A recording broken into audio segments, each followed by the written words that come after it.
No hay plata. Es gibt kein Geld mehr. Mit diesem Befund hat der argentinische Präsident Javier Milei vor 1,5 Jahren sein Reformprojekt gestartet. Für die einen eine radikale Reform, die das Land aus der Krise führt. Für die anderen ist es eine radikale Reform, die das Land spaltet. Wir von Agenda Austria haben uns mit Federico Sturzenegger, dem argentinischen Minister für Transformation und Deregulierung, getroffen. Er ist sozusagen Mileis rechte Hand und dafür verantwortlich, dass das Land 60.000 von 300.000 Gesetzen gestrichen hat, 120.000 weitere sollen folgen, dass 300 Behörden gestrichen wurden und dass 37.000 Staatsbedienstete entlassen wurden. Wie das der einstige Nationalbankpräsident und Harvard-Ökonom in so kurzer Zeit geschafft hat und wie es nach den Parlamentswahlen am 26. Oktober in Argentinien weitergehen soll, erfahren Sie hier bei uns in diesem Agenda Austria Exklusivinterview. My name is Federico Sturzenegger. I'm Minister of Deregulation and State Reform for President Milei, also a university professor at Universidad de San Andrés. You call yourself the chainsaw minister and you call yourself the minister of happiness. That seems to be a little contradictory. How do these two things go together? Well, they do go together because in the case of specifically Argentina, you know, we have a government which is totally overgrown itself. Full of political appointees who do nothing of real use for people. And people really were fed up with all of this. And they wanted a government to come and say, why should I give my money to the politicians so they spend it the way they want to spend it and not have my own money, okay? So when you actually do the chainsaw, which the chainsaw is, of course, it's a metaphor, you know, but it doesn't mean that when we think about how to cut government expenditure that we're not thoughtful, we're not careful. For example, President Milei has actually increased social aid, but he's cut all the inefficiencies. And people were hoping to have a leader in Argentina who would do that because remember one thing, every peso, we have the peso in Argentina, every peso that the government spends is a tax that you have to charge someone, because the money doesn't come up out of thin air, correct? So if you reduce, for example, Milei reduced government expenditure 30% in his first year, 5% of GDP, and that meant that he was able to reduce taxes on people by 5%. So as he likes to say, that we'll give people's money back to people so they can decide what, and that's happiness, you know, that you are able to spend the money on what you want. In the case of specifically of Argentina, that 5% reduction in government expenditure, the most important thing that we were able to reduce was the deficit, and the deficit was financed with money printing, and money printing is inflation. And inflation is a tax on the poor, and the fact that chainsaw allowed us to eliminate the inflation tax, it allowed us to take 12 million Argentines above the poverty line, to put 12 million Argentines above the poverty line, and tell me if that's not happiness, okay?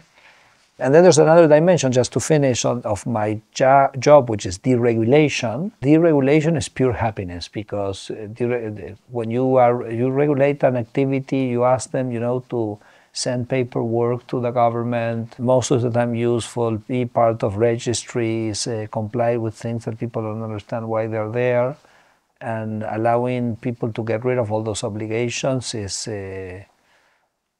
also something that people appreciate a lot. Talking about that, we brought two things. Let's pretend this is a watermelon. Oh, okay. The season is over, so we didn't get a watermelon. Okay. There is a story behind these two things, or for each story. Do you want me to tell the story? Yes, the watermelon story. Okay, so I'll tell you the watermelon story. First, you know that one of the important things that I do is that I have my email open. So I go on a TV program. I do recommend to any politician. I tell people, tell me how the government is making your life miserable, okay? So I make a call on the victims of bureaucracy and government expenditure. And one day, a guy writes to me and he says, Federico, can you help me with my watermelons? I said, what's the problem with your watermelons? They don't taste good. He says, no, they taste great. In fact, I'm a big exporter of watermelons in Argentina. So, no. My problem is that for the last 10 years, I've been trying to convince the bureaucracy, the Food and Drug Administration, that they are forcing me to package my watermelons in a specific way. And this way that they ask me to package the watermelons is not the way my client abroad wants the watermelons to be packaged. So I tell the Food and Drug Administration, you know, it's watermelons.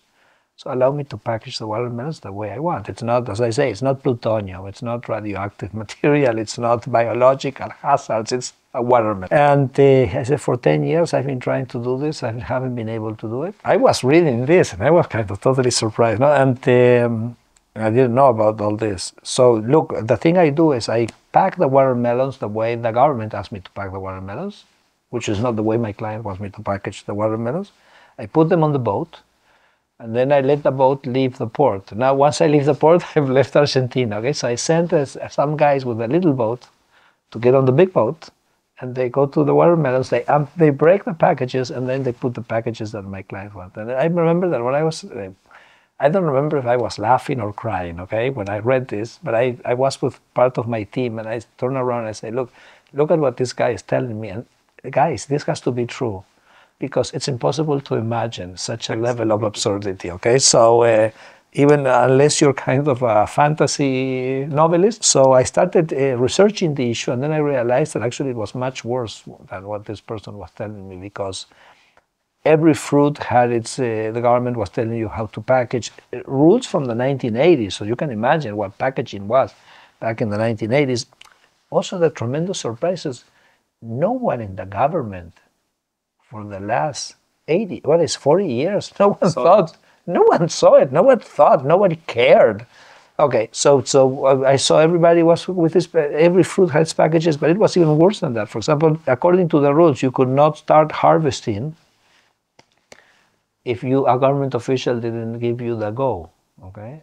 And why should the government do that? I mean, who's the most able to know when you have to harvest your watermelons or your pears or your apples? Who's the most interested in harvesting at the right time? Okay, so it's kind of, this is the level of ridiculousness that you have. So we got rid of all of that regulation. In fact, I have a statue, you know, in my office that the watermelon producers send me. Okay, so it's a statue of me with a watermelon. Okay, so I have to go to visit them, and they told me they were going to give me a few watermelons to try. Okay, so this is kind of one story which I find pretty amazing, because it talks about the absurdity, and it also has a wrinkle, which is that these are regulations that come from the military. So the military thought that when you export a product, it was kind of the Argentine pride, no? So you couldn't export, you had to, the best products had to be the ones that you had, the best pears, the best apples, the best one. So for example, I have a guy who writes to me and says, Federico, I have a problem with, again, with the Food and Drug Administration, because I export garlic. And the regulation says that if the garlic head, that's called the garlic head, is small, I cannot export it. And my client in Korea wants my garlic to do smashed garlic. So the size of the garlic doesn't matter, okay? And yet I had a government official which was measuring the size of the garlic, and they were saying, no, this you cannot export. Okay, also we got rid of all of that, but you see, it's a kind of absurdity. Well, let's go to the other story. The other story is, this is mate, okay? So mate is an infusion similar to tea. The Argentines drink it with this, which is called a mate, that you put the thing in there, and then you kind of put hot water, and then you sip through this kind of thing. In Argentina, there's two provinces where a lot of yerba mate is the thing. Producers has lots of producers, lots of brands, tremendously competitive market. So what does the government manage to do when you have a competitive market? It tries to transform it into a monopoly. Okay, so all the opposite that we've learned, okay, which also kind of takes us eventually to the question of why does regulation emerge? And regulation many times emerges because there's an interest behind, but what's the regulation? Quite often by companies. Companies, whatever. So basically what happened is you created an Instituto Nacional de la Yerba Mate, the National Institute of Yerba Mate. So in the National Institute, what do? They get all the producers together to agree on a price and to increase the price. So it's kind of, the government is doing the monopoly. The government is endorsing, is organizing the monopoly.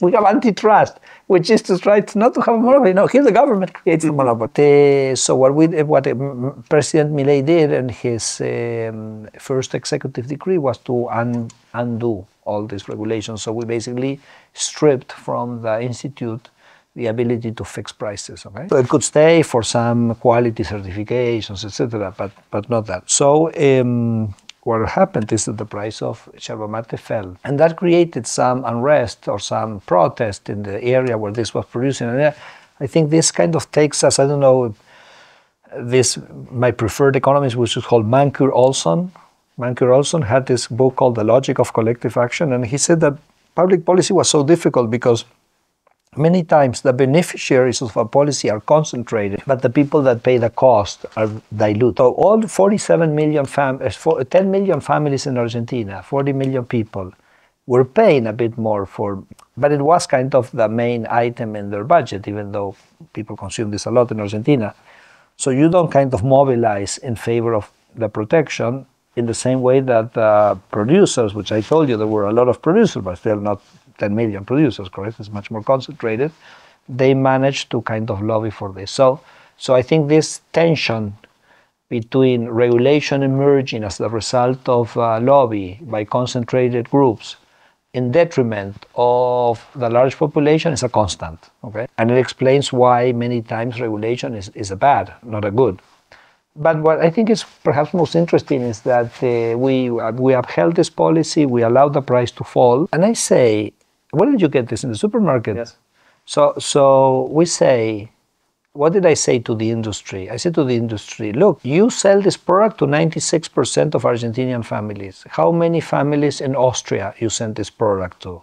No, we don't. Well, this was in Switzerland or in Austria you got this? Switzerland. Okay, you can get it. Okay, so very few people have mate in Austria. Well, I mean, you have 96% of the population here. Why couldn't you get 96% of the Austrians to consume this? And well, not because if you're charging twice the price in the Argentine market, why would you bother? Okay.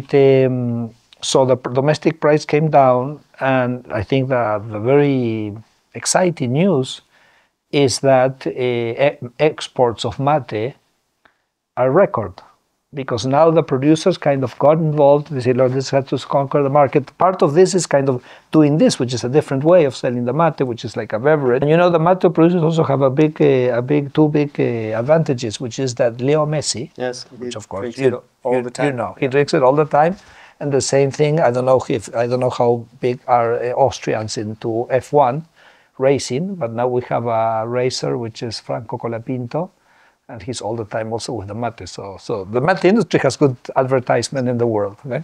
So hopefully I think this is a success story, you know, of taking a industry back to competition, the industry doing a click, going out to conquer the market, and that's so I think that's a great story. Thank you for bringing it up. You're welcome. You abolished thousands of laws within 18 months. Yeah. Normally it takes this time to read them. How did you do that? Yeah, true. Well, we started working 2 years before. You started working 2 years before on the laws and to that had to be changed. Screen them.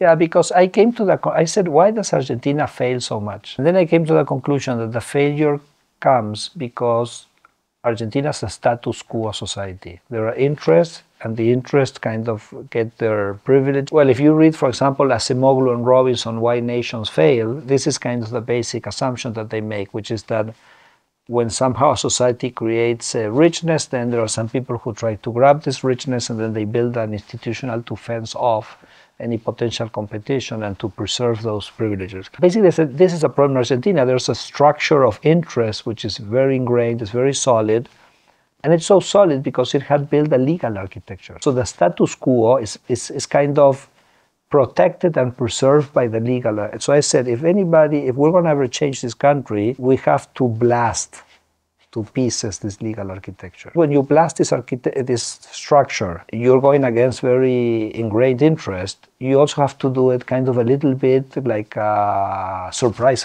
thing. You can't kind of do it over, okay, let's talk it over. No, it doesn't work. No. So will you talk with someone who's going to tell you to take away the privilege? I thought it was necessary for the president that was going to take office in 23 that he or she should have on the table the moment they started their presidency a pile of laws to be eliminated, a pile of laws to be changed with the written suggestion of what had to be done. And so I got off into the task of doing this. I was at the time a professor at the University of San Andres, so I was a full-time professor there. So I put together a group of 4 law students, a constitutional professor, myself, and my assistant from my Principle of Economics course. And we started reading laws and eventually getting help from people from outside. Eventually it was a group of about 100 people. But after 2 years, we had read and categorized every single law of Argentina into repeal, okay, or change. And we had written what would be the alternative that we proposed, which are obviously all with the spirit of eliminating monopolies, eliminating restrictions, giving more economic freedom, etc., etc., etc. And well, when Milei, of course, I know. But you thought that it's going to be Milei as president? Well, actually, when I was working for this, actually, I was working for another presidential candidate, Patricia Bullrich, because she was coming from the party that I typically worked for previously. Of course, I know Milei, I've known Milei, so I would call Milei and say, Milei, Javier, I'm doing this job. And he said, fantastic job. When I'm president, we're going to get it implemented, etc. And then when this woman, Patricia Bullrich, when she lost to Milei in the election, we both decided to show this to Javier. And of course, it was a project which was very much aligned with what he wanted to do, so he immediately kind of bought into it. And then when he became president, on his 10th day, he issued an executive decree, which did a swipe in the regulation of the economy, which changes a tremendous amount of laws from the civil code to the law on warrants. I mean, it was kind of amazing. And then, so this is kind of a surprise factor, correct? Boom. And then 10 days later, we sent to Congress something that we call the basis law, which was 1,000 articles. So it was also like a pile of papers. We had the Congress 7 months discussing this law. Of course, in the middle, we had to kind of give up things, change things, etc. We finally got it passed on the 8th of July of 24, and that was kind of the initial the kickoff of the deregulation program. No? Of course, Milei, on the other hand, was working on fiscal stability. He achieved a fiscal surplus in his first month, and then he also has a security agenda, and I think that got the government on a terrific start. In Austria, we also have got something like a status quo regarding parliament and legislation. We have about 300,000 pages of laws. That's about 200 to 300 sizes of the Bible. What would you recommend to get rid of that? Would you do it like the same start? You have to start in advance.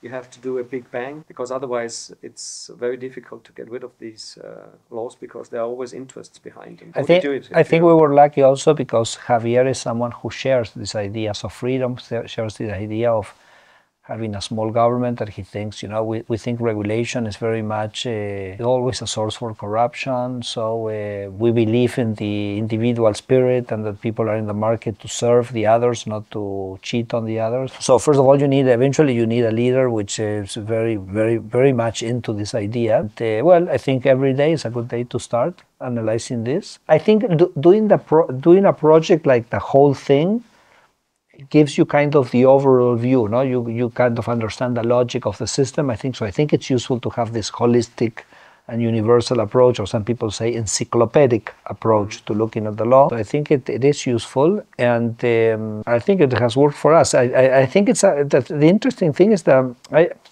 I devised a methodology which I think allowed me to kind of do it with so little resources, no? Which is that, I'll give you this example. Imagine I had to ask someone to help me on a particular topic, say environmental laws. I always give this example because it's not an issue. I'm more of a macroeconomist. I'm not so much interested in that. So I find someone, and then these people would offer me to send me kind of papers and ideas and interviews to make meetings so they could explain. And I said, I'm not doing any of that, okay? Because that's not what the politician will need.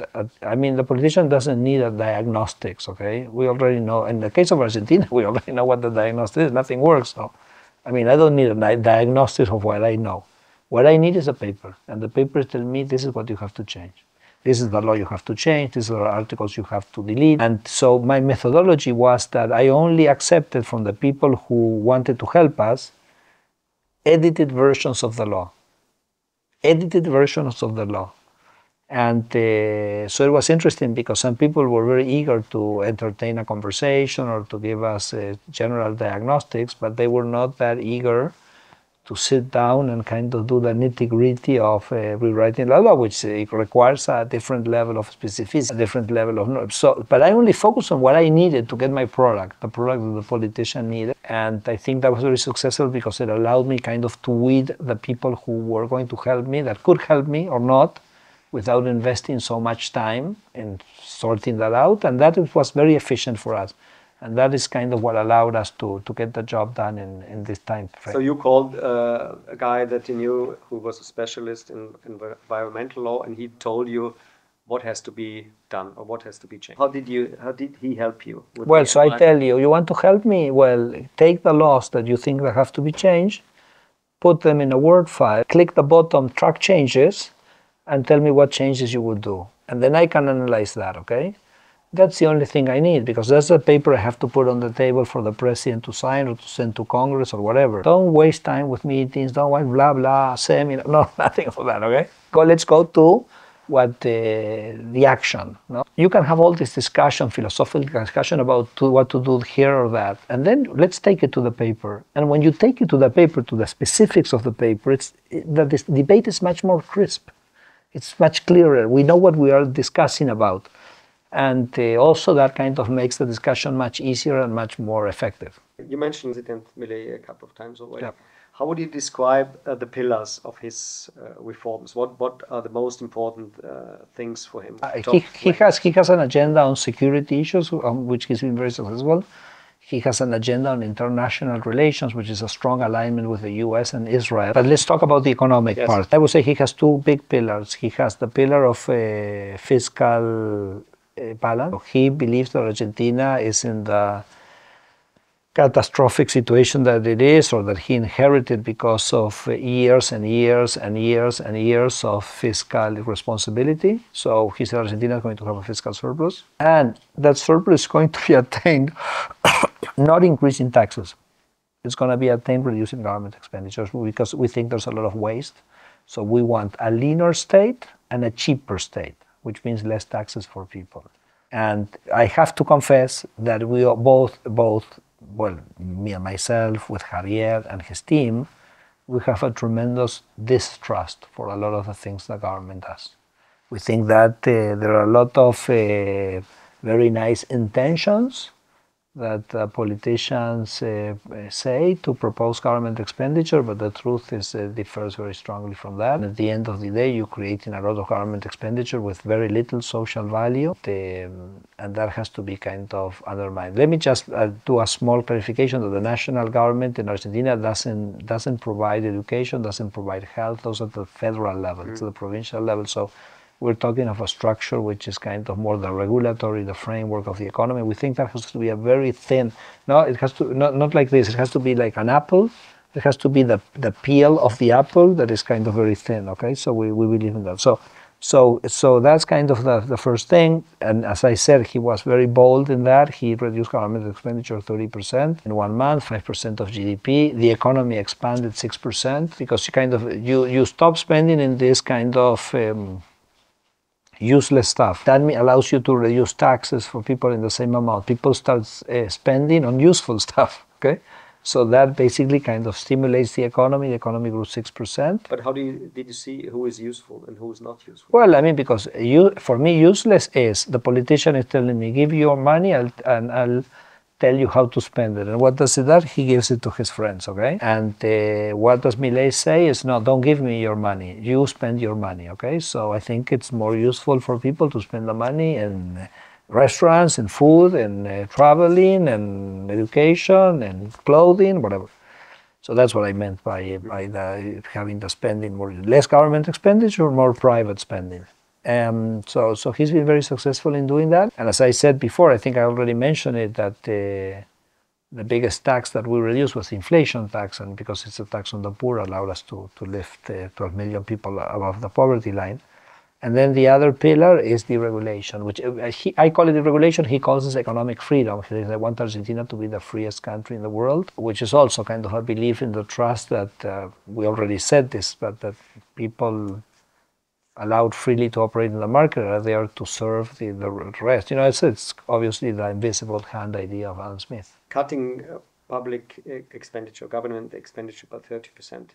I mean, in Austria, this is even for libertarian economists, there are few rules for libertarian economists.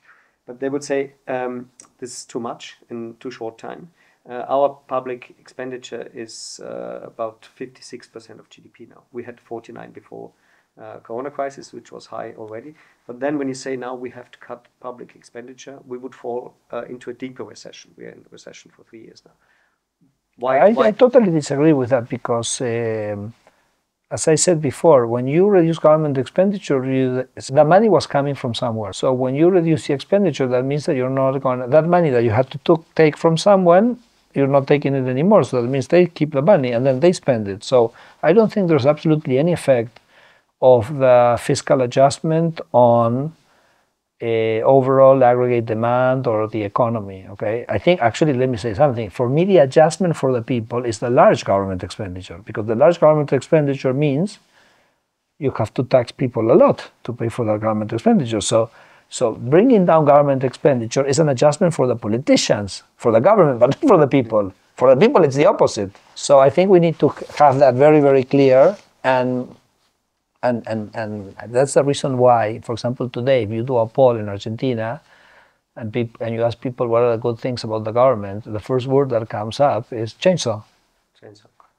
Because what is a chainsaw? The chainsaw is freeing me from the need to use my money to finance the politician's spending. Okay, so I think it's interesting that the Milei experiment in this fiscal policy regard, because it kind of has challenged this idea of what you said, the size and the speed. It's challenged the idea of the output effects of the fiscal adjustment, and it's challenged the idea of the political cost of the adjustment. And it's interesting. I mean, there are some Italian economists, Francesco Giavazzi, Alberto Alessina. I don't know if the names ring a bell or not. But they had studied fiscal adjustments in Europe, and they had found, I think it comes out very clearly in their work, that fiscal adjustments which occur through a reduction in government expenditure tend to be expansionary, whereas the fiscal adjustments that happen through increasing taxes are the opposite. The opposite, because you increase taxes, that means you're spending more money in useless stuff.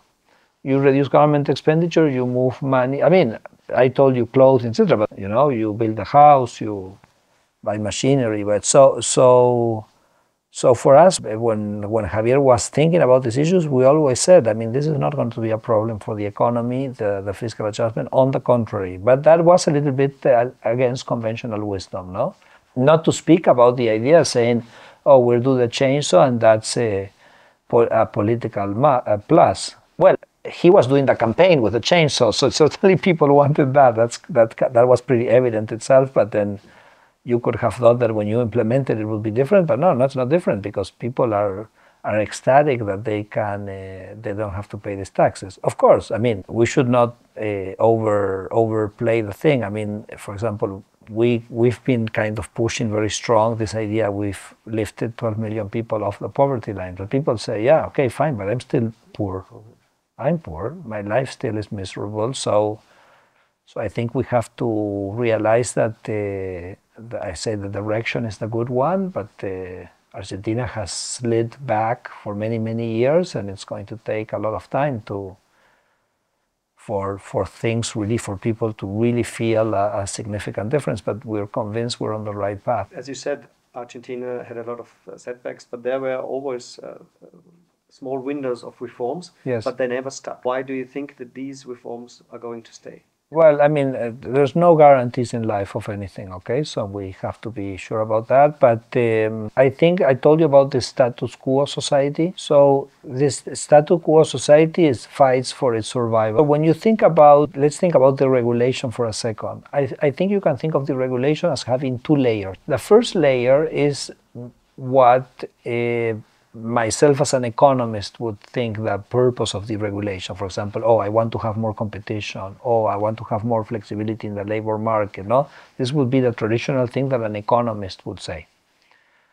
Or let's reduce barriers to trade, etc., etc. But then I think there's a second layer to the regulation, which is like a political dimension of the regulation. So let me try to explain myself. So for example, if you have part of the business community that they get the rents from this protective fence and you break the protective fence, the rents come down. This is what competition does, correct? If you go from, say, what we did with the yerba mate, you had a protective structure which kind of generated rents, you reduce the rents.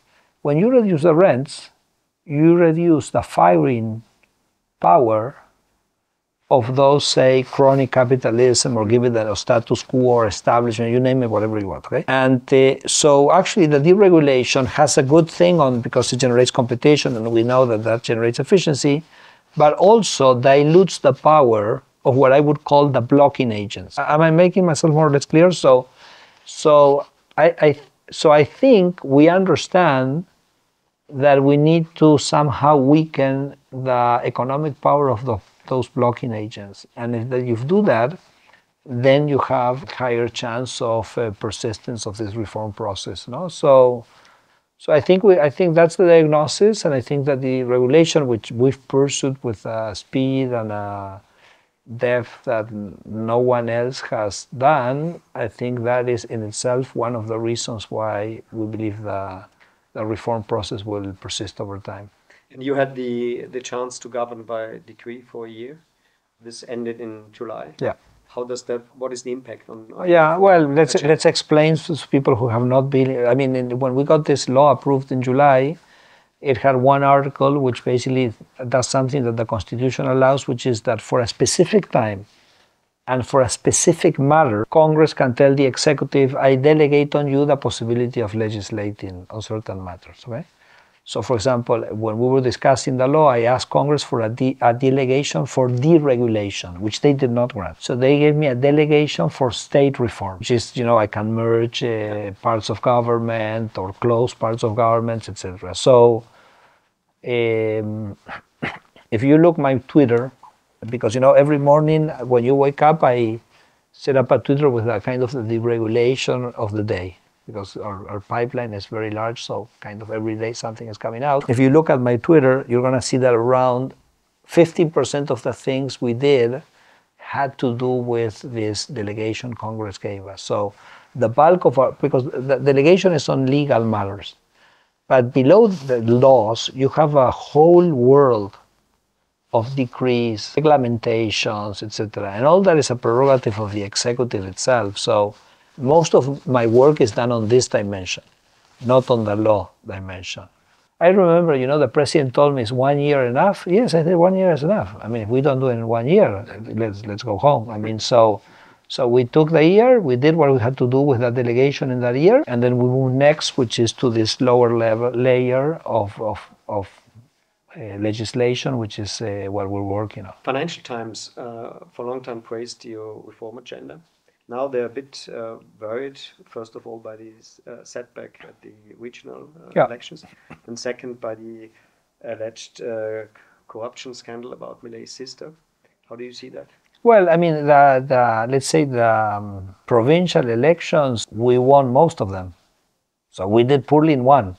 But even you gained 7 seats in Buenos Aires, but Milei said it was a defeat. No. In the province of Buenos Aires, which is the stronghold of Peronism, we didn't do a good election. But I'm saying it's not that in most of the other places we did very strongly, including the city of Buenos Aires, which is a stronghold of another party, which is the PRO. So no, I think district elections are district elections. They have a lot of local condiment.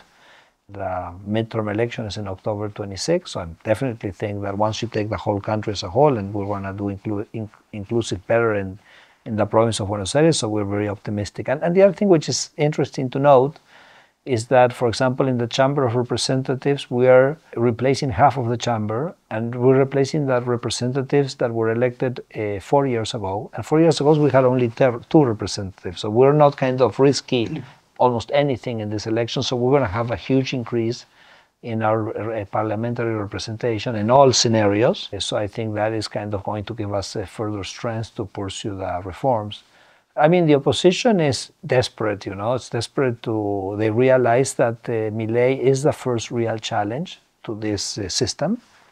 I would say in 40 years. He's had these tremendous achievements in the economic sphere, like I mean, remember, we inherited 25% monthly inflation, now it's running between 1.5% and 2%. The poverty numbers we've already discussed, the economy is growing. So they say, look, this guy, I mean, he may pull Argentina, so it's they know that if Milei does well, politically they are going to do poorly. So they've been trying as much as possible to add noise to the election. Just to give you an example, the day after we lost in the province of Buenos Aires, the alleged winner, because I mean it's a party, so there are many people there, he went on TV saying that if they were to come back to government in 27, they would default on the debt. Okay, so it's just kind of a statement put there to create some kind of financial turmoil and cast doubts on the ability of the government to roll over the debt, etc., etc. In the same vein, you mentioned there were some audios that were, these audios, you know, were edited audios, and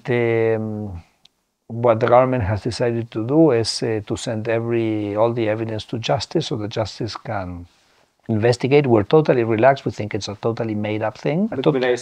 Yeah. Well, they try to involve you. You know, the first thing you try to do is you try to smear people, no? And I think that so we think it's all a made-up story, but we're sending it to the justice because I think justice has the authority to clarify things for the population at large.